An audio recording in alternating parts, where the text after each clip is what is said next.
పరమేశ్వరుడు అరుణాచల వైభవంలో స్కాంద పురాణంలో ఒక మాట అంటాడు.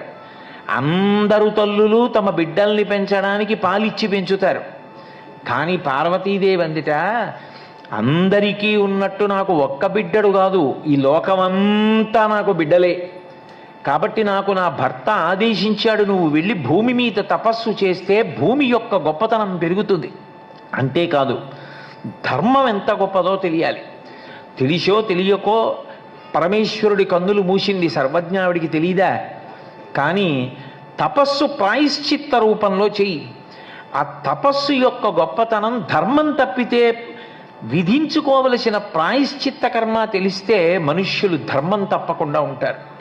ఏదో నాకు ఒక్క కొడుకుని సుబ్రహ్మణ్యుడికి పాలివ్వడం కాదు, ఇంతమంది కోసం తపస్సు చేయడానికి వచ్చేస్తానని ఓ పార్వతి సుబ్రహ్మణ్యుడికి పాలివ్వకుండా పరిగెత్తుకొచ్చి ఇంతమందిని నీ బిడ్డల్ని చేసుకుని తపస్సు